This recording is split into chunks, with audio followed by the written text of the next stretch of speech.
সাধু বৈষ্ণব। আরে বাবা, এটা বড় সাবজেক্ট তো, এটা খুব সুন্দর সাবজেক্ট, খুব কঠিন সাবজেক্ট, আবার খুব সহজ সাবজেক্ট এই হরিনামটা। আপনি বলুন না, যারা যারা হরিনামকে ধরেছিল তারাই তো সব থেকে বড় বড় জায়গা পেয়েছে। বলুন, রবীন্দ্রনাথ ঠাকুর গীতাঞ্জলি কাব্যগ্রন্থ লিখে নোবেল প্রাইজ পেয়েছে, শুধু তো ঠাকুর দেবতার গান, শুধু তো ঠাকুর দেবতার গান। তাহলে বাংলার ঠাকুর দেবতার বা ভারতবর্ষের মধ্যে বাংলার একটা জায়গা, সেই বাংলা গান লিখে ঠাকুর দেবতাকে নিয়ে লিখে যে নোবেল প্রাইজ পাওয়া যায়, সেটা রবীন্দ্রনাথ প্রমাণ করে দিয়েছে। হ্যাঁ, তাহলে ব্যাপারটা বুঝতে পারছেন, এ খুব সোজা আবার খুব কঠিন। তবে আপনারা দেখুন, যারা যারা বড় বড় জায়গা পেয়েছে প্রত্যেকে কিন্তু এই ঈশ্বরকে ভোজে, ঈশ্বরকে একটু ঘষে মেজে তবে পেয়েছে। বলুন, গৌরসুন্দর তৎকালীন সমাজে পৃথিবীর সেরা পণ্ডিত, সে কিনা এত বড় জায়গা লাভ করেছে। আজকে বলুন, যদি এখানে কোনো ইস্কনের দীক্ষিত থাকেন কেউ, ইস্কনের, আপনারা বলুন যার কাছে দীক্ষা নিচ্ছেন বর্তমান পশ্চিমবঙ্গ শাখায় জয় পতাকা স্বামী মহারাজ। এই জয় পতাকা স্বামী মহারাজ কিন্তু আমেরিকার ছেলে, উচ্চ ধনীর দেশের ছেলে, উচ্চ ধনীর পরিবারের ছেলে, উচ্চ শিক্ষিত ছেলে, সমস্ত কিছু পরিত্যাগ করে বৃন্দাবন সেই আমেরিকা ছেড়ে আমার নবদ্বীপে পড়েছিল বলে আজকে পুরো পশ্চিমবঙ্গের মানুষ তার কাছে দীক্ষা নিচ্ছে। তাহলে কত বড় উচ্চ পরিবারের ছেলে, কত সম্মান। আর টাকা, কোটি কোটি টাকা পাঁচতলায় পড়ে রয়েছে। সাধুরা টাকার ভয় করে না, মালুম করে না, মানে কোটি কোটি টাকা ছড়াছড়ি যাচ্ছে, শুধু একটুখানি বসে থাকলে হয়। দেখুন না, এই ইস্কন মন্দিরটা মায়াপুরে পরশু দিন মনে হয় গেছিলাম, ওই মুর্শিদাবাদ থেকে গান করার সময় ইস্কন মানে নবদ্বীপও গান ছিল, ওখান থেকে গান করে আসবার সময় ভালো করে দেখে এলাম, একদম কয়েক কোটি টাকা খরচা করে। ওগুলো কাদের টাকা? বড় বড় কালোবাজারিরা, যারা প্রচুর টাকা ঘরে কালো টাকা হোয়াইট করবার চেষ্টা করছে। একেবারে ওদের কোনো লাখের গল্প নয়, কোটি কোটি টাকা ঢুকিয়ে দেবে। তাহলে টাকার অভাব আছে? হরিনামকে যদি ধরে থাকে, বড় বড় মঠগুলো মন্দিরগুলো সব তো চলছে, বিরাট বিরাট ডোনার, বিরাট বিরাট ডোনার, যারা সারা পৃথিবীর বিভিন্ন প্রান্ত থেকে সে টাকা। অতএব হরিনাম করে কারুর দুরবস্থা হয়েছে, খাওয়া হয় না, কেউ সম্মান পায়নি, এরকম লোক দেখাতে পারবেন না। হরিনাম যারা সত্যিকারে ধরেছে, আপনি বলুন না, এই যে প্রণবানন্দজি মহারাজ, এই যে আমাদের প্রভু অভয়চরণার বৃন্দ স্বামী, ভক্তিবেদান্ত স্বামী, এদের কথা বলুন না, সব উচ্চ শিক্ষিত ছেলে, উচ্চ ধনীর ঘরের ছেলে, তারাই আজকের হরিনামকে ধরে রেখে কত বড় বড় জায়গা পেয়েছে। সুভাষ বোসের কথা বলুন, এক হাতে গীতা, অন্য হাতে মা কালীর পূজা করছে, ওরা করে অন্য হাতে মা কালীর পূজা করে গীতাটা বগলে করে নিল, এদিকে কোমরে পিস্তল গোজা আছে। সেই ছেলেটা কোথায় ঠেলে উঠেছে বুঝতে পেরেছে? আজও পর্যন্ত একটুখানি শুধু তার দেহ ভস্য খুঁজে বেড়াচ্ছে, কারণ ওই মাথায় কি এমন বুদ্ধি ছিল, ওই ছাই টেস্ট করে দেখব। তাহলে সেই ছেলেগুলো বড় বড় জায়গা পেয়েছে, যারা যারা আধ্যাত্মিক চেতনা সম্পন্ন তারাই তো বড় জায়গা পেতে পারে, এ তো অনেক প্রমাণ রয়েছে। তাই আজকে ভক্তমণ্ডলী মায়েরা দুই স্বামী স্ত্রী ঠাকুরকে সেবা করে ঠাকুরের কাছে বিনতি করছে, ঠাকুর গো একটা কথা বলবো, অভাব দিয়েছ, মাথা পেতে নিয়েছে, কিন্তু মাঝে মাঝে ভয় করে জানো ঠাকুর, যখন তুমি এই যে মন্দিরে বসে তুমি সেবা পাচ্ছ না, এই যে একটুখানি অঙ্গরাগ করাচ্ছি, তোমাকে চন্দন চর্চিত করাচ্ছি, ভয় করে এটাই তোমার কারণে, আমাদের কারণে না। ভয় করে কি জানো, যেদিন দুই স্বামী স্ত্রী পৃথিবী ছেড়ে চলে যাব, সেদিন তোমার রাঙাচরণটা সেবা করবে। আমরা যেদিন মরে যাব সেদিন তো আমাদের বংশধর বলে কেউ রইল না, আমরা তো নির্বংশে, আমরা তো নির্বংশে, আমাদের কেউ থাকবে না। ভক্তমণ্ডলী মায়েরা যাদের ছেলে মেয়ে মোটা কিচ্ছু নেই তাদের বলা হয় নির্বংশে, আর যাদের ছেলে আছে মেয়ে আছে ছেলে নেই তাদের বলা হয় নাকি আটকুড়ো, ঠাকুরদারা সব বলে। হ্যাঁ, তাহলে আমার তো কিচ্ছু নেই, আমি তো নির্বংশে।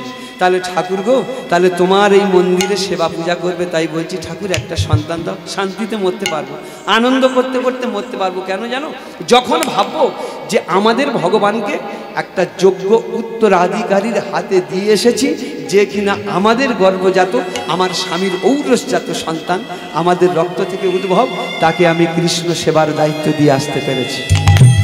তবে ঠাকুর গো, সেই ছেলেটা যেন আমার এই রকম হয়, কীরকম জানো, তোমার চরণ সেবা করবে, আর যেন 5 জনের সেবার কাজে লাগে, দেশের কাজে লাগে, দশের কাজে লাগে। কেন জানো, যারা দেশের কাজে লাগে, 5 জনের উপকারে সাহায্যে লাগে, সেই ছেলেগুলো মরার পরেও অমর হয়ে থাকে।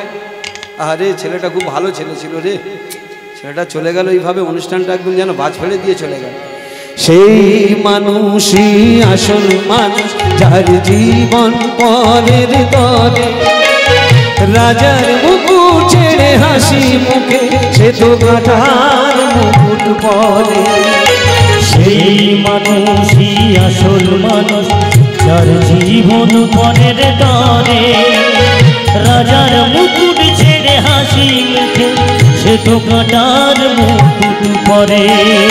সেই মানুষই আসল মানুষ, যার জীবন পরের তরে। রাজার মুকুট ছেড়ে হাসি মুখে, সে তো কাঁটার মুকুট পরে। সেই মানুষই আসল মানুষ, যার জীবন পরের তরে। রাজার মুকুট ছেড়ে হাসি মুখে, সে তো কাঁটার মুকুট পরে। তিনটি মন্ত্র নিয়ে যাদের জীবন, সত্যম শিবম সুন্দরম। দুঃখের পৃথিবীটা তাদের কাছে এক আনন্দ আশ্রম। এক আনন্দ আশ্রম, এক আনন্দ আশ্রম। তিনটি মন্ত্র নিয়ে যাদের জীবন, সত্যম শিবম সুন্দরম। দুঃখের পৃথিবীটা তাদের কাছে এক আনন্দ আশ্রম। এক আনন্দ আশ্রম। এক আনন্দ আশ্রম। ধূপ চিরদিন গন্ধ বিলায়, সে তো নীরবেই জ্বলে মরে। পরের সেবায় সে হাসি মুখে, নিজেকে যে ক্ষয় করে। চিরদিন গন্ধ বিলায়, সে তো নীরবে জ্বলে মরে। পরের সেবায় সে হাসি মুখে, নিজেকে যে ক্ষয় করে। ধূপ চিরদিন গন্ধ বিলায়, সে তো নীরবেই জ্বলে মরে। পরের সেবায় সে হাসি মুখে, নিজেকে যে ক্ষয় করে। চিরদিন গন্ধ বিলায়, সে তো নীরবে জ্বলে মরে। পরের সেবায় সে হাসি মুখে, নিজেকে যে ক্ষয় করে। তিনটি মন্ত্র নিয়ে যাদের জীবন, সত্যম শিবম সুন্দরম।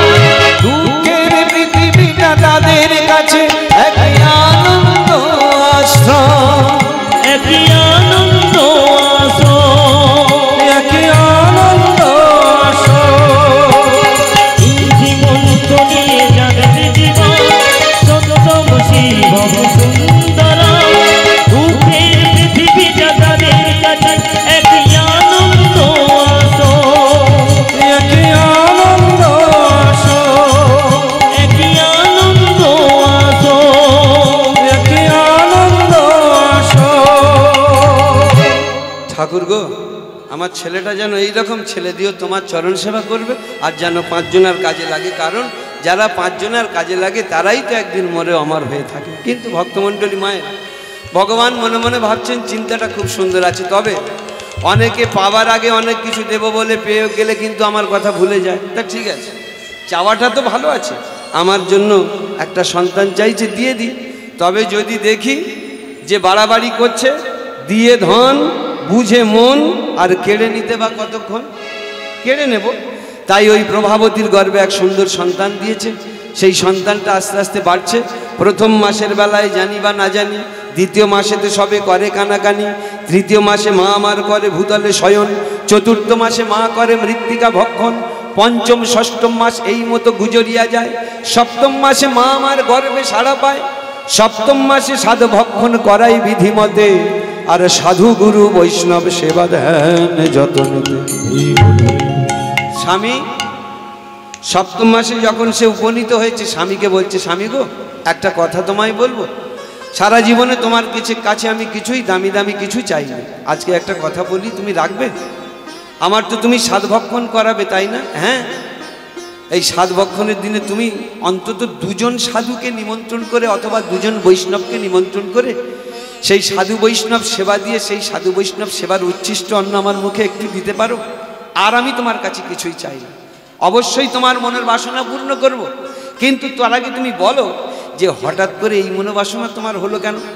তুমি তো একটা ভালো লকেট চাইতে পারতে, তুমি তো ভালো করে কানের দুটো সোনার দুল চাইতে পারতে, তুমি তো একটা ভালো সোনার শাঁখা মানে সোনা বাঁধানো শাঁখা চাইতে পারতে, এইটা চাইলে কেন?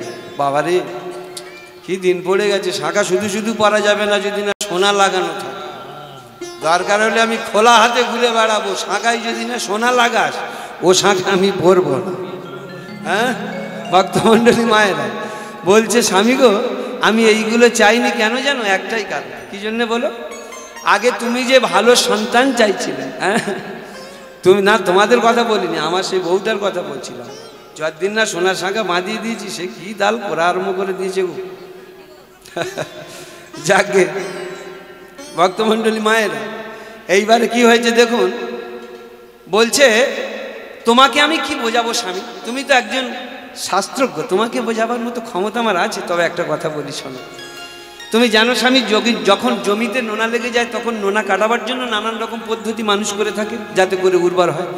এই দেহভূমি কৃষ্ণ বহির্মুখী ভূমি হচ্ছে, দেহভূমিটা যখন কৃষ্ণ বহির্মুখী হয়ে যায় সেটা নোনা ভূমিতে পরিণত হয়। আর নোনা ভূমি যখন হয়ে যায় সেই ভূমিতে যতই তুমি দামি বীজ লাগাও কিন্তু সে বীজে ভালো গাছ তো হবেই না, ফল তো অনেক দূরের কথা।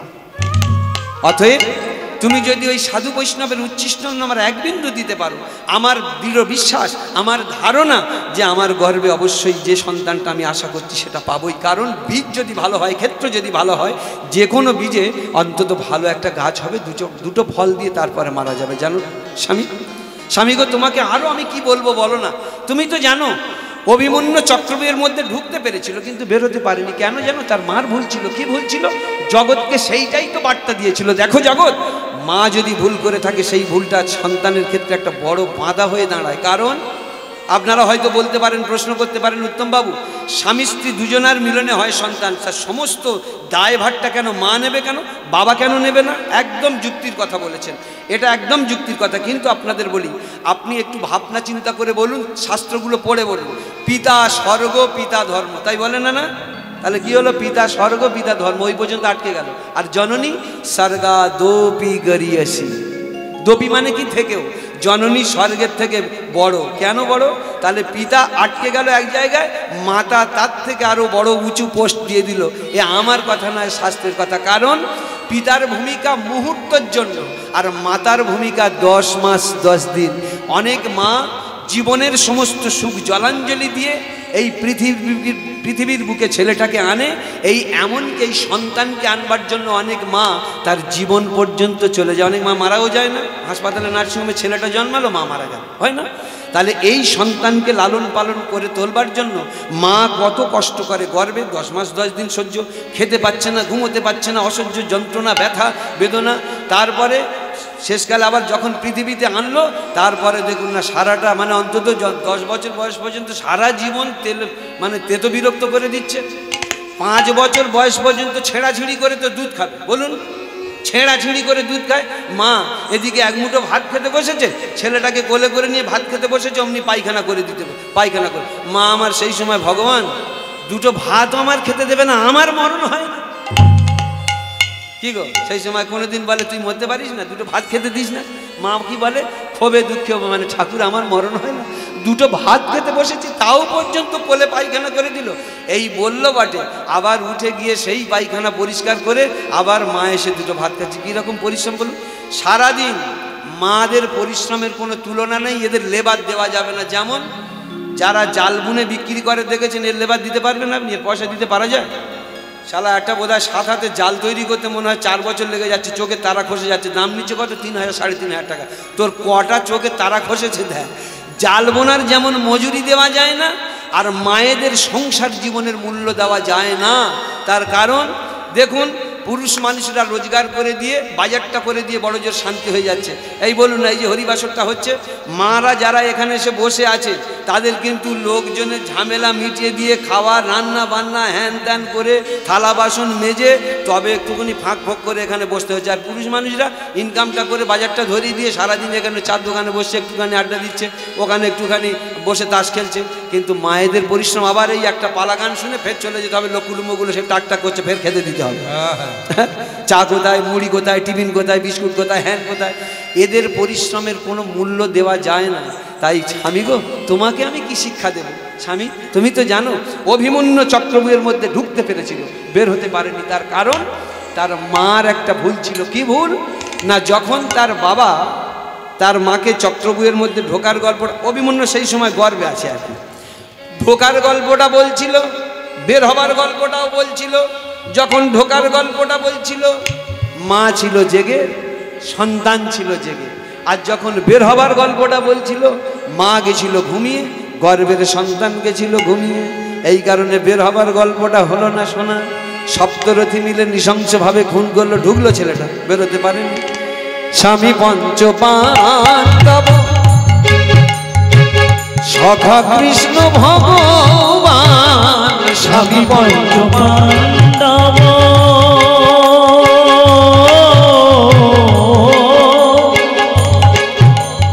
ও গো স্বামী পঞ্চপাণ্ডব সখা কৃষ্ণ ভগবান, দুঃশাসন করে নব দ্রৌপদীর অপমান, দুঃশাসন করে তবু দ্রৌপদীর অপমান, দুঃশাসন করে নব দ্রৌপদীর অপমান, দুঃশাসন করে তবু দ্রৌপদীর অপমান, পুত্র তার হলো হত, পুত্র তার হলো হত, পুত্র তার হলো হত, পুত্র তার হলো হত, যদুপতি যার সহায় কাহার সমান,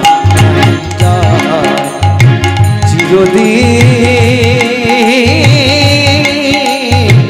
কাহার সমান নাই যা। আজকে যে রাজা ধীরাজ, আজকে যে রাজা ধীরাজ, আজকে যে রাজা ধীরাজ, কাল সে ভিক্ষা চায়, কাহারো সমান নাই যায়, চিরদিন কাহারো সমান নাই যায়, কাহারো সমান নাই যায়, কাহারো সমান নাই যায়। স্বামী এই কারণে, মার ভুল ছিল, ওই ঠিক মনোযোগ দিয়ে শোনেনি, এই কারণে ছেলেটার গল্প বাইরে বের হওয়ার গল্পটা শোনা হলো না। এইটাই কারণে আমি তোমায় বলছি, স্বামী আমার দেহটাকে তুমি বিশুদ্ধ করার ব্যবস্থা করো সাধুগুরু বৈষ্ণবের উচ্ছিষ্ট অন্ন দিয়ে। ঠিক আছে, তাই হবে। সপ্তম মাসে যখন হয়েছে, তখন সাধুগুরু বৈষ্ণব দু একজন নিমন্ত্রণ করে তাদের সেবা দিয়ে সেই সেবার উচ্ছিষ্ট অন্ন নিজেই স্বামী স্ত্রীর মুখে দিচ্ছে। সারাদিন একটুখানি ফল পাকড় খাইয়ে রাখলো। আর কি করলো, একটুখানি রামায়ণ, মহাভারত, ভাগবত গীতা ইত্যাদি গল্প শুনিয়ে শুনিয়ে স্ত্রীর দেহটা বিশুদ্ধ করে তুলছে। 10 মাস 10 দিন এই মতো গুজরিয়া যায়। 10 মাস 10 দিনে মায় আমার কোল আলো করে এক পুত্র সন্তান পায়। যেই ছেলেটা হয়েছে, একবার মা বলে শুধু কেঁদে উঠেছে। মা, যে মা একটু আগে আচার খাচ্ছিল, স্বামী গো একটা ডাক্তার ডেকে আনো, স্বামী গো একটা ডাক্তার বদ্যি ডেকে আনো, অসহ্য গর্ভ যন্ত্রণা সহ্য করতে পারছি না। সেই মা ছেলের ডাকটা শুনে না, আর যেন বুকে ব্যথা নেই, বেদনা নেই, জ্বালা যন্ত্রণা কিচ্ছু নেই, সব বুকের মাঝে যন্ত্রণা জল হয়ে গেছে। কেন জানেন? নারীর নারীত্ব মাতৃত্বে, যে নারী না মা হতে পেরেছে তার বুকে কত ব্যথা একমাত্র সেই নারী জানে, আর তার ঈশ্বর জানে, তাই না? যে নারী না মা হতে পেরেছে। তাহলে যেই আমার ছেলেটা কেঁদে উঠেছে, মা আমার পাশ ফিরে কোলে করে নিয়ে বসেছে। আহ, জ্বালা নেই, যন্ত্রণা নেই, সব শেষ। আহ, খোকা গোটা কত চুম্বন, কানটা আস্তে আস্তে মুখের কাছে এনেছে। খোকা, আমি তোর মা, তোকে গর্বে ধরেছি, আমি তোর গুরু, এমনিতেই গর্ভধারিণী মা গুরু। আর একটা গুরু হলাম তোর, কি জানিস? এই জগতের কোনো আওয়াজ তোর কানে পৌঁছায়নি, পশু পাখি কীট পতঙ্গ তরুলতা কোনো আওয়াজ পৌঁছায়নি। আমি মা হয়ে তোর কানে প্রথম আওয়াজ, প্রথম ধ্বনি দিলাম, হরিব হরিব হরিব হরিব। বড় হলে বাবার মতো হরিবালা পাখি হবি তো? তোর বাবার বড় ইচ্ছা, আমারও বড় ইচ্ছা। খোকারে ব্যাস, একটা সুখের স্বর্গ বয়ে যাচ্ছে, সেই ছোট্ট গরিবের সংসারে একটা সুখের স্বর্গ বয়ে যাচ্ছে। জানেন, যখন ছেলেটাকে 2 স্বামী স্ত্রী পেয়েছে, একটা প্রবল আনন্দ। ঠাকুর, তুমি একটা বংশধর দিয়েছো, তোমার প্রাণ ভরে সেবা করবে, আমরা সেই যোগ্য তৈরি করে যাব ঠাকুর। এই এমন একটা ঝড়ের মতো আনন্দ বয়ে যাচ্ছে, সেই আনন্দটা যেন হঠাৎ করে থেমে গেল, কাল বৈশাখীর ঝড়ে রূপান্তরিত হলো। ঠিক 18টা দিন বাবা মারা যেতে বসেছে মৃত্যু মুখে। প্রভাবতী, প্রভাবতী, কাছে এসো। স্বামী, কি হয়েছে তোমার? স্বামী এমন করছো কেন? প্রভাবতী, আমার মন বলছে মৃত্যু আমার সম্মুখে দাঁড়িয়ে বেশিক্ষণ বাঁচবো না। প্রভাবতী, যাবার আগে তোমার কাছে একটা কথা বলে যেতে চাই। না স্বামী, আমি তোমাকে যেতে দেব না। আমি পতিব্রতা রানী, আমি সতী, আমি তোমাকে তোমার ওই জমের মুখ থেকে ফিরিয়ে আনবো। ওগো প্রভাবতী, তুমি মিছে মিছেই ধারণা করছো। কারণ জানো, এ পৃথিবীতে যখন যার ডাক আসবে একদিন সবাইকে চলে যেতে হবে। ভগবান শ্রী রামচন্দ্র থাকতে পারেনি, তাকে পৃথিবী ছেড়ে চলে যেতে হয়েছিল। ভগবান শ্রীকৃষ্ণকে তাকেও চলে যেতে হয়েছিল। ভগবান শ্রী গৌর সুন্দর তাকেও পৃথিবী ছেড়ে চলে যেতে হয়েছিল। ভক্তমণ্ডলী মায়েরা, আপনাদের সেই কবিতাটা খুব ভালোভাবে মনে আছে, মাইকেল মধুসূদন দত্তের কবিতা। রেখমা দাসের মনে এমিনতি করি পদে, সাজিতে মনের স্বাদ ঘটে যদি পরমাদ। মধুহীন করো না গো তব মন কোকনাদে, প্রবাসে দৈবের বসে জীব তারা যদি খসে। এ দেহ আকাশ হতে নাহি খেত তাহে, জন্মিলে মরিতে হবে অমর কে কোথা কবে। চিরস্থির কবে নীর হায় রে জীবন। হরি হরি বল। একদিন সবাইকে পৃথিবী ছেড়ে চলে যেতে হবে। মৃত্যু আমার সম্মুখে। বৃথা বৃথা কেঁদো না, শুধু যাবার সময় দুটো কথা বলে যেতে চাই। কথাটা কান দিয়ে শুনে নাও। বলো, স্বামী, আমার সন্তান তোমার গর্ভে আছে, আর 2-4 দিনের মধ্যেই হয়তো প্রসব হবে। তবে সেই সময় আমার হয়তো আর দেখা হবে না ছেলেটাকে। তবে তোমার উপরে ওই একটা ছেলের দায়িত্ব দিলাম, একে একজন উপযুক্ত কৃষ্ণ ভক্ত, ব্যাস একটা কৃষ্ণ ভক্ত তৈরি করো। ডাক্তার নয়, পাইলট নয়, ব্যারিস্টার নয়, ইঞ্জিনিয়ার নয়, একে একজন উপযুক্ত কৃষ্ণ ভক্ত। স্ত্রী ছুটে গিয়ে স্বামীর বুকে আছাড় খেয়ে পড়েছে। স্বামী, এবারে আমার কোন অকুল সাগরে তুমি ফেলে দিয়ে গেলে? স্বামী, আস্তে আস্তে স্বামীর দেহটা মাটিতে রেখে যে মদন মোহনকে সেবা করত ছুটে গিয়েছে। হে মদন, মাতৃ জঠোর ধন্য করলে তুমি সন্তান করলে দিয়ে গো। মাতৃ জঠোর ধন্য করলে তুমি সন্তান করলে দিয়ে গো। মাতৃ জঠোর ধন্য করলে তুমি সন্তান করলে দিয়ে গো। মাতৃ জঠোর ধন্য করলে তুমি সন্তান করলে দিয়ে গো। কেন শিথির সিঁদুর গেলে এমন নিঠুর তুমি হলে গো। শিথির সিঁদুর কেড়ে নিলে এমন তুমি হলে গো। কেন শিথির সিঁদুর কেড়ে নিলে এমন নিঠুর তুমি হলে গো। শিথির সিঁদুর কেড়ে নিলে এমন নিঠুর তুমি হলে, এমন নিঠুর তুমি হলে গো, এমন নিঠুর তুমি হলে গো। শুধু দুঃখ ভঞ্জন নাম ধরেছ, এই কি তার প্রমাণ? দুঃখ ভঞ্জন নাম ধরেছ, এই কি তার প্রমাণ? ওগো পাষাণ মদন মোহন, এই কি তোমার খেলার ধরন? ওগো পাষাণ মদন মোহন, এই কি তোমার খেলার ধরন? অকুল গড়ে অকুল ভাষা, দুকুল ভাষা ওকার কখন? একুল গড়ে অকুল ভাষা, দুকুল ভাষা আর কখন? ওগো পাষাণ মদন মোহন, এই কি তোমার খেলার ধরন? ওগো পাষাণ মদন মোহন, ওগো পাষাণ মদন মোহন, ওগো পাষাণ মদন মোহন। ছুটে গিয়ে মদন মোহনের কাছে আছড়ে পড়েছে। ঠাকুর গো, আমার স্বামী তো তোমার কাছে সন্তান চেয়েছিল, যে কিনা তোমার চরণ সেবা করবে। যদি তুমি সন্তান দিয়েছো, তবে তুমি আমার স্বামীকে কেন কেড়ে নিলে? ওগো পাষাণ ঠাকুর, যদি তোমার জীবন খাবার এত ইচ্ছা ছিল, দুটো দুটো জীবনকে তুমি খেয়ে নিলে না কেন? কেন তুমি সন্তান দিলে, কেন তুমি স্বামীকে কেড়ে নিলে?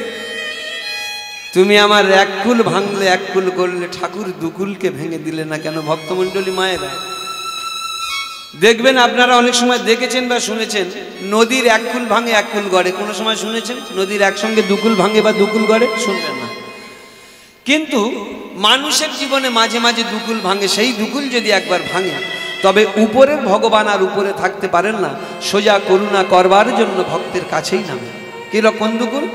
আমাদের নবকুল বা নবদ্বার, এই যে 2 কুল 4 কুল 6 কুল 7 কুল 8 কুল 9 কুল, এই নবকুল বা দ্বার, এর মধ্যে এই যে 2 কুল হচ্ছে ভগবান বেছে নিয়েছেন। এই দুকুল থেকে একবার যদি ঝরে যায়, বান ভেঙে যায়, এই বান ভাঙার জন্য ভগবান আর উপরে থাকতে পারে না, নিচে নামে। তবু মা আমার মনে সান্ত্বনা, আমার স্বামী বলেছে না যে আমাকে ছেলেটাকে ভালো করে মানুষ করতে হবে, কৃষ্ণ ভক্ত করতে হবে, যতই অভাব আসুক আমি সেই অভাবকে মাথা পেতে নেব।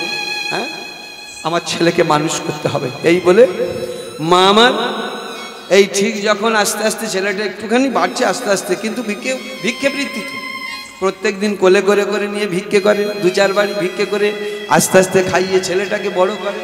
ছেলেটা যখন 6 মাস হয়েছে, সেই বাবার ঘরানা মতো 2-4টে 2জন সাধু বৈষ্ণব নিমন্ত্রণ করে তাদের সেবা দিয়ে সেই সেবার উচ্ছিষ্ট অন্ন ওই ছেলের মুখে দিয়ে অন্নপ্রাশন করালো, আর নাম রক্ষা করলো কি বিহারী লাল। যে ছেলেটা একদিন উপরের ভগবানকে উপরে থাকতে দেবে না, সোজা প্রেম ভক্তির রজ্জু দিয়ে টেনে নিচে নামাবে। হ্যাঁ, এই ছেলেটা আস্তে আস্তে যখন বড় হচ্ছে, এই মা আমার কোলে করে নিয়ে ভিক্ষে করে, বাড়তে বাড়তে বাড়তে বাড়তে 5-6 বছর বয়স হয়েছে। এখোকা আমি আর তোকে বইতে পারছি না। মা একটু হাসতে হাসতে বলছে, হাসি হাসি বলা হলো এবং মনের কথাটাও বললো, খোকা আমি আর তোকে বইতে পারি না, ওই কোলে করে নিয়ে ভিক্ষে করতে আমি পারি না, আমার ক্ষমতায় কুলোয় না। মা তোমার কষ্ট হয়? তোমার কষ্ট হয় মা? আমি তো জানি না মা, তোমার কষ্ট আমি চাই না। কারণ কি জানো মা? জ্ঞান হতে আমি বাবাকে দেখিনি। তুমি আমার কাছে বাবা, তুমি আমার কাছে মা, তুমি আমার কাছে ভাই বোন বন্ধু সকলে। তোমার যদি কিচ্ছু হয় আমি কি নিয়ে থাকবো মা? আমার জন্য তোমার কষ্ট হয়, বলো মা আমি কি করব? আমি কি করতে পারি? তুমি আমাকে যেটা বলবে। খোকা কিচ্ছু করতে হবে না, তুই এবার থেকে বাড়িতে থাকবি, আমি একা একা ভিক্ষে করতে যাব। মা আমাকে বাড়িতে থাকতে বলছো? হ্যাঁ রে খোকা। আচ্ছা বলুন মা, মার কাছে কোনোদিন ছেলে ভারী হয়? গাছের কাছে ফল ভারী হয়? আপনারা তো গ্রামাঞ্চলের মানুষ, আমরা সবাই তো গ্রামাঞ্চলের মানুষ। দেখবেন লাউ কুমড়ো গাছ চাষ করা হয় না, বীজ লাউটা সবার প্রথমে রেখে দেয়, কিন্তু যেটা আগামী বছরের থেকে বীজ পাবো, ভালো করে আবার বেশি করে গাছ লাগাবো, এই বীজ লাউটা প্রথমে রেখে দেয়। আর বীজ লাউটা শেষ পর্যন্ত চলে, তার পর্যন্ত মাঝখানে অনেক লাউ কুমড়ো কেটে নেওয়া হয়। এই বীজ লাউটা বাড়তে বাড়তে প্রায় 20-25 কিলো ওজনে দাঁড়ায়। যে সময় 20-25 কিলো ওজনে দাঁড়ায়, সেই সময় দেখবেন গাছে পাতার কিছু থাকে না, সব শুকিয়ে যায়, কিন্তু সেই 20 কিলো ওজনের লাউ বা কুমড়োটা ঠিক ঝুলিয়ে রাখা। মার কাছে কোনোদিন ফল ভারী হয় না। তবু মা বলছে কেন? একটাই কারণ, কারণ ছেলের যদি কিছু হয়, কষ্ট হয়, মার সব থেকে বুকে ব্যথা লাগে। কেন লাগে? ওই যে বলছিলাম, সব থেকে কষ্টটা মা করে, সব থেকে যন্ত্রণাটা মা বেশি পায়। এই কারণে ছেলের কিছু হলে দেখেন অনেক সময় ছেলে হয়তো খেলতে খেলতে বাড়িতে ছুটে ছুটে আসছে, কাঁদতে কাঁদতে আসছে, বাবা বলছে কি হয়েছে রে? তা বলছে নেপাল মেরেছে। বাবা উত্তর দিচ্ছে কি আরেকটা মারেনি কেন? আরেকটা মারেনি কেন তোকে? তুই কেন খেলতে যাস? ওইদিকে মা রান্নাঘর থেকে শুনতে পেয়ে আস্তে আস্তে কোমরে কাপড়টা ছাঁটতে ছাঁটতে আসছে, এই তোর কে মেরেছে রে? কোন পোড়ার মুখী ছেলে মেরেছে তোর গলা? মা এদিকে মেজাজ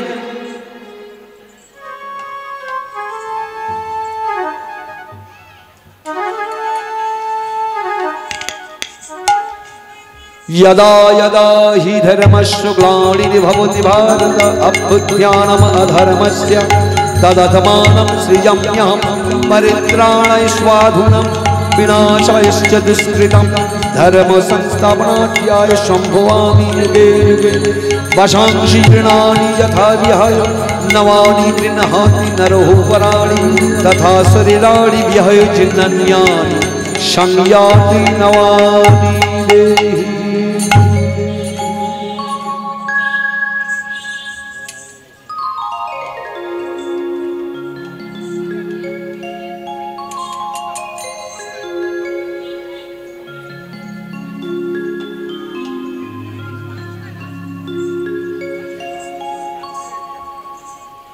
জয় রাধে।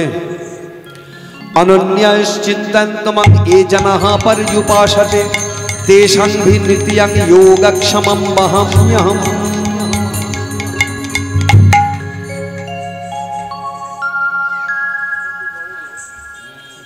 জয় রাধে। ছেলেটাকে আসলে মার কাছে কোনোদিন ছেলে ভারী হয় না, কিন্তু কেন বলছে একটাই কারণ, আমি যখন ছেলেকে কোলে করে নিয়ে হয়তো ভিক্ষে করি ঠিক কথা, কিন্তু আমি রোদে পুড়ি, আমার ছেলেটা রোদে পুড়তে হয়। কোলে থাকলে কি হবে, যদি বৃষ্টি হয় আমি জলে ভিজি ভিজি, কিন্তু আমার ছেলেটাকে বৃষ্টিতে ভিজতে হয়। কিন্তু যদি ঝড় ঝাপটা হয় আমি তাতে সহ্য করি, আমার ছেলেটা আমার কোলে থাকলেও তাকে সেই ঝড় সহ্য করতে হয়। এটা মা সহ্য করতে পারছে না, মার কষ্ট হচ্ছে না, আমার ছেলেটা, আমার যা কষ্ট হয় হোক, আমার ছেলেটা যেন সুখে থাকে। তাই কারণে মা বলছে এই কথা। আর এটা তো শাস্ত্রের কথা, তো মাদের বেশি বুকে লাগে।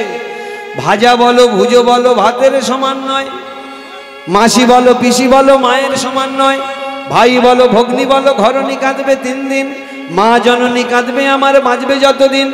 মা যদি মরে যায় শ্মশানে হাড় থাকে পোতা, শ্মশান থেকে বলবে হাড় বাছা রইলি কোথা। পুত্র হারার কি যে ব্যথা অন্য কি তা জানে, জেনেছিলেন মা কৌশলা রাম গেল বনে গো বনে গো বনে গো।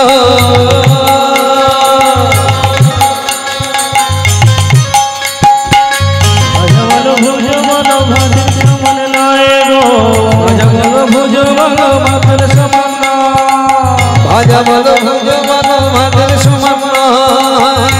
বলো ভুজো বলো ভাতের সমান নয়, মাঝি বলো পিসি বলো মায়ের সমান নয়, মাসি বলো পিসি বলো মায়ের সমান নয়, ভাই বলো ভগ্নী বলো ঘরণী কাঁদবে 3 দিন, ভাই বলো ভগ্নী বলো ঘরণী কাঁদবে 3 দিন, মা জননী কাঁদবে আমার বাঁচবে যতদিন, মা জননী কাঁদবে আমার বাঁচবে যতদিন।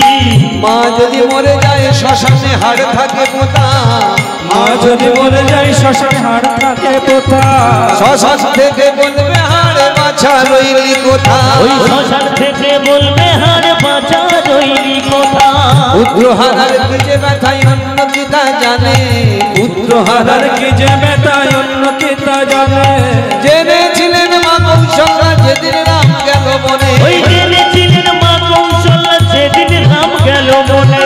হয় না হবার নয়, হয় না আর হবার নয়, হয় নাই হবার নয়, হয় না আর হবার নয়, আমার মায়ের মতো এমন হয় না আর হবার ও নয়, আমার মায়ের মতো এমন হয় না আর হবার নয়। ভাজা বলো ভুজো বলো ভাতের সমান নয় গো, ভাজা বলো ভুজো বলো ভাতের সমান নয়, ভাজা বলো ভুজো বলো ভাতের সমান নয় গো, ভুজো বলো ভাতের সমান নয়, ভাজা বলো ভুজো বলো ভাতের সমান নয় গো, ভাজা বলো ভুজো বলো ভাতের সমান নয়। হরি বল হরি বল। মা এই কারণে ছেলের দুঃখ নিতে পারবে না বলে, আচ্ছা মা ঠিক আছে ঠিক আছে তাই হবে মা, তাহলে কাল থেকে তুমি একা যাবে, ঠিক আছে বলে পরের দিন মা আমার যাচ্ছে। আর যখন যাওয়ার সময় ছেলেটাকে বলে যাচ্ছে, দেখ খোকা তোর কাছে একটা কথা বলি, তোর বাবার আদর্শটা তুই হয়তো জানিস না, তোকে যদি না শোনাই, তোর বাবার আদর্শ কি ছিল জানিস? জীবনে যদি না খেয়ে মরে যায় তবু কি না কারুর পানের মোটায় জীবনে হাত দেয় না। খুব অত্যন্ত সত্যবাদী লোক ছিল রে, হয়তো ভগবান এত তাই কারণে দুঃখ দিয়েছিল। তোকে বলি শোন, দুঃখ হয়তো মানুষের জীবনে থাকে, কিন্তু সত্য থেকে যেদিন সে বিচলিত হয়ে যায়, তাকে একটা দুঃখ ভুলতে গিয়ে হাজার হাজার লক্ষ লক্ষ দুঃখ সেকে ডেকে আনে, যদি সে সত্যের পথ থেকে একবার সরে যায়। তাই বলছি খোক আমি চলে যাচ্ছি, অসুবিধা নেই, তোর কারুর সঙ্গে মিশবার দরকার নেই, কারুর ডাঙায় যাস না, কারুর ফসল তুলিস না, কারুর সঙ্গে অন্যায় করিস না। যদি লোক অন্যায় করে দুটো মারে সেটাও সহ্য করে নিস। শুধু ওই যে আমাদের ঘরের ভিতরে ঠাকুর আছে, ঠাকুরকে জানাস, ওরে ও যে বিচার করে, ও যে বিচার করে, ওর কাছে কেউ কোনোদিন অন্যায় করে পার পায়নি রে খোকা। তাহলে সারা জগৎ ভগবান, সবাই বিভিন্ন নামে ভগবান ভগবান করে ডাকে, এই যদি ওর কাছে অন্যায় করে পার পেয়ে যেত, তাহলে দেশে সারা পৃথিবীতে অন্যায় ভরে যেত, ন্যায়ের কোনো প্রতিষ্ঠা হতো না। তাই বলছি যদি কেউ মারে অন্যায় করে, শুধু একটুখানি ভগবানকে জানাস। মা তুমি যে বলছো ওটা তো পাথরের ঠাকুর, সাড়া দিতে জানে খোকা, এইটা খুব মনে কষ্ট দিলি, ঠাকুর পাথরের হয় না। আচ্ছা তুই তো পাথর দেখেছিস, কিন্তু পাথরের মধ্যে আগুন দেখেছিস? বলছে না মা। দেখ, একটা পাথর নিয়ে আর একটা পাথরের সঙ্গে ভালো করে ঠোকা দিয়ে, যেই জোর করে ঠোকা দিয়েছে দেখছে পাথরের মধ্যে একটা আগুনের স্ফুলিঙ্গ বেরিয়ে গেল। দেখলি আগুন ছিল? হ্যাঁ মা। তাহলে যতক্ষণ না ঠোকা দিয়েছি ততক্ষণ তোর কি এটা ধারণার মধ্যে ছিল যে পাথরের মধ্যে আগুন থাকে? বলছে না মা। তাহলে আজকে দেখলি পাথরের মধ্যে আগুন থাকে, তবে বের করবার কৌশল দরকার। জানিস এই পাথরের মধ্যেও প্রাণ পায় যদি তুই নিজে ভক্তি সাধনার দ্বারা, জপ তপের দ্বারা একবার নিজে প্রাণময় হয়ে উঠতে পারিস। তোর সামনে এই পাথরের গোপীনাথ, পাথরের মদনমোহন সেদিনে সচল হয়ে দাঁড়াবে। ঠিক আছে মা, যাও। এই বলে মা আমার ভিক্ষা করতে গিয়েছে, আর ছেলেটা বসে ঠাকুরের কাছে বসেছে। ঠাকুরের কাছে বসে কি করছে? মা ভিক্ষে বেরিয়েছে, ঠাকুরের কাছে বসে ওই যে মা সবসময় গুনগুন করে একটা গান গাইতো না, সেটা ছেলে শুনতে শুনতে শুনে নিয়েছে, মুখস্থ হয়ে গেছে। তোমা না ছাড়িব বন্ধু, তোমা না ছাড়িব, তোমা না ছাড়িব বন্ধু, তোমা না ছাড়িব, তোমা না ছাড়িব বন্ধু, তোমা না ছাড়িব, তোমা না ছাড়িব বন্ধু, তোমা না ছাড়িব, তোমা না ছাড়িব, তোমা না ছাড়িব। বিরলে পাইয়াছি মাঝারে রাখিব, আমি বিরলে পাইয়াছি মাঝারে রাখিব, বিরলে পাইয়াছি মাঝারে রাখিব। আমি ঘর কইলাম পর, পর কইলাম ঘর, ঘর কইলাম বাহির বন্ধু, বাহির কইলাম ঘর। আমি ঘর কইলাম বাহির বন্ধু, বাহির করলাম ঘর, ঘর কইলাম বাহির বন্ধু, বাহির কইলাম ঘর। পরে করলাম আপন বন্ধু, আপনি হইলাম পর, পরকে করলাম আপন বন্ধু, আপনি হইলাম পর। আমি পরকে করলাম আপন বন্ধু, আপনি হইলাম পর, পরকে করলাম আপন বন্ধু, আপনি হইলাম পর। সকলতে আজি আমি লয়েছি শরণ, সকলতে আজি আমি লয়েছি শরণ, সকলতে আজি আমি লয়েছি শরণ, সকলতে আজি আমি লয়েছি শরণ। ও গোরায় রাঘবেন্দ্র মাগে ও রাঙা চরণ, ও গোরায় রাঘবেন্দ্র মাগে ও রাঙা চরণ, ও গোরায় রাঘবেন্দ্র মাগে ও রাঙা চরণ। আমায় চরণ ছাড়া করো না হে, আমায় চরণ ছাড়া করো না হে, চরণ ছাড়া করো না হে। আমায় চরণ ছাড়া করো না হে, ওই চরণে সব দিয়েছি, আমায় চরণ ছাড়া করো না হে, ওই চরণে সব দিয়েছি, আমায় চরণ ছাড়া করো না হে, আমি ওই চরণে সব দিয়েছি, আমার বলতে কিছুই নাই হে। ওই চরণে সব দিয়ে হরি হরি হরি হরি হরি, ওই চরণে সব দিয়েছি, কিছু রাখি নাই হে। ওই চরণে সব দিয়েছি, আমার বলতে কিছু রাখি নাই হে। ওই চরণে সব দিয়েছি আমার বলতে কিছু রাখি নাই, চরণ ছাড়া করো না না হে। রায় রাঘবেন্দ্র মাগে ও রাঙা চরণ, ও রাঙা চরণ। ছেলেটা এইভাবে ঠাকুরকে পূজা নিয়ে পড়ে আছে। সারাদিনের শেষে মা যখন ভিক্ষে করতে করতে ফিরছে, সেই সময় যেন মার কণ্ঠটা ক্ষীণ। অন্যান্য দিন যেমনভাবে একটা হাসি খুশি মন নিয়ে খোকা খোকা করতে করতে আসতো, সেই আওয়াজটা আর নেই, ক্ষীণ মতো। মা মা মা বলে যেই মায়ের কোমরটা জড়িয়ে ধরেছে না, দেখছে একদম আগুনে পুড়ে যাচ্ছে, জ্বর, অত্যন্ত জ্বর। মা তোমার জ্বর হয়েছে মা? তুমি এইভাবে এইভাবে এত জ্বর জারি রোদে পুড়ে জলে ভিজে আমার মানুষ করবার জন্য ভিক্ষে করো মা। না মা, তুমি আমায় মাথা হাত দিয়ে বলো তো, কাল থেকে আর তুমি ভিক্ষে করতে যাবে না? খোকা রে, ভিক্ষে করতে না গেলে তুই খাবি কি? তোকে আমি মানুষ করব কি করে? আমি বা খাবো কি? ওরে আমাদের যে ভিক্ষে যে ভগবান সম্বল করে রেখেছে, জানিস যারা তাকে ডাকে এইরকম ভাবে কষ্ট তাদেরই পেতে হয়। কারণ এটা ভাগবত বলছে, মম নামে ইহা গৃহতি করতি তার ধনক্ষয়ম করতি বন্ধু বিচ্ছেদম করতি প্রাণ সংশয়ম তথাপি ইহ গৃহতি দিয়তে পরম পাদম। ভগবান ভাগবতে বললেন, যারা আমার নাম গ্রহণ করবে, আমাকে ভালোবাসবে, প্রথমে তাদের ধনক্ষয় করব, তারপরে বন্ধু বিচ্ছেদ করব, এমনকি প্রাণ পর্যন্ত ধরে টান মারব। যদি দেখি যে এত কিছু সহ্য করেও আমার